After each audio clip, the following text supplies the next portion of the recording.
of positive vorticity advection. What's actually going on between the trough and the ridge? Well, that location that was in the trough, like A, here on this map, has positive vorticity. But by the time that air gets to B, that means it has to lose that vorticity. Right? Here there is vorticity. The air is turning. But by the time it gets to B, it needs to have lost that turn. That's what positive vorticity advection really means. It means that the air that's coming has too much vorticity. It needs to lose that by the time it gets to B. Right? If it doesn't lose it, if it doesn't lose that vorticity, if it doesn't lose that spin, it's just going to go in a big circle. But it's going to need to lose that spin so it can make it go straightaway. It's like a NASCAR driver versus a Formula 1 driver, right? NASCAR drivers spend all their day turning, is it left? I guess it's left, right? Okay. They need, Formula 1 drivers, on the other hand, they go, it's a funny shaped track, right? Am I wrong about that? Okay. So, they need to stop turning left, right? They need to lose that turn so they can make it down the straightaway. So as air shoots through this jet stream, here it has to have positive vorticity, but this area where, by the time it gets to B, it needs to lose it. Positive vorticity advection really means the air has to make some kind of adjustment. It needs to figure out how to stop spinning. Which is trickier than it sounds. Figuring out how to lose the spin is a difficult trick, but unfortunately ice skaters are good at it. If you're watching an ice skater is there and he's spinning, how does he lose his spin?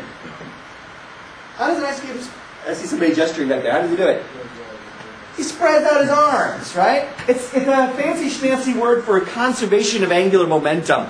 If your high school teacher was worth anything when you learned about conservation of angular momentum, they probably put a kid on a spinning chair and they spin around and then they spread their arms out and they spin more slowly.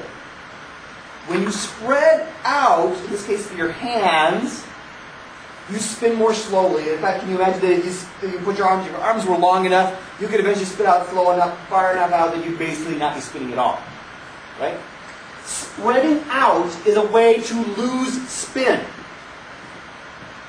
Well, our air needs to find some way to lose spin, so it can draw its inspiration apparently from ice skaters, and think about this in terms of if the air would spread out, it would lose its spin.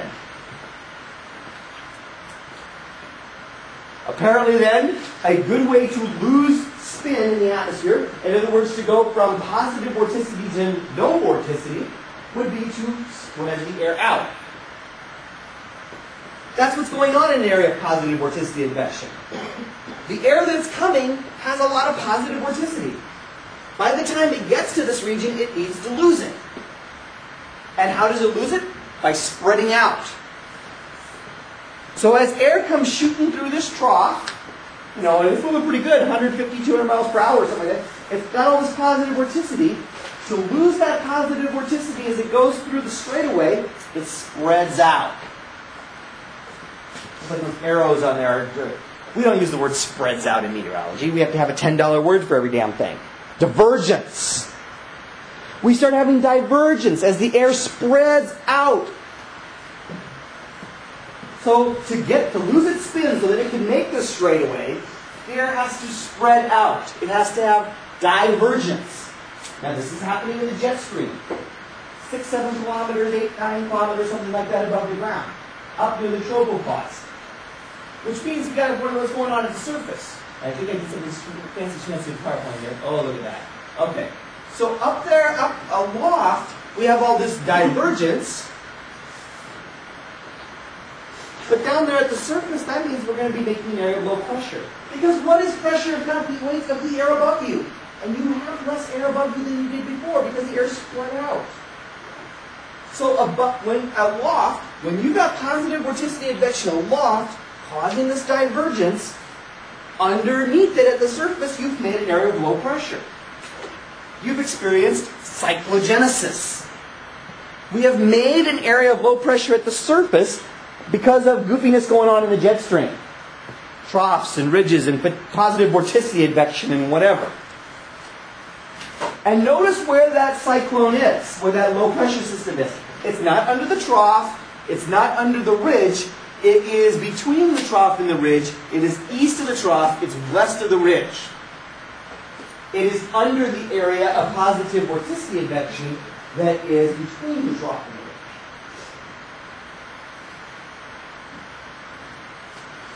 I think if I tilt this back the other way, okay. See where the cyclone is at the surface. These arrows are the jet streams. They're a couple kilometers up above the ground. The cyclone is east of the trough. It's west of the ridge. It's between the trough and the ridge. Yeah, you got a question? Yes.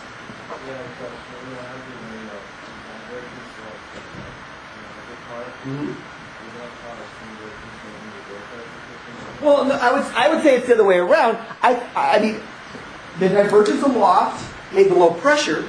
But now think about what we learned about low pressure in the last unit of the course, where we had the convergence. It had low-level winds converging at the surface, right? So they got a big connection, though. So at the surface, air is spiraling into the low.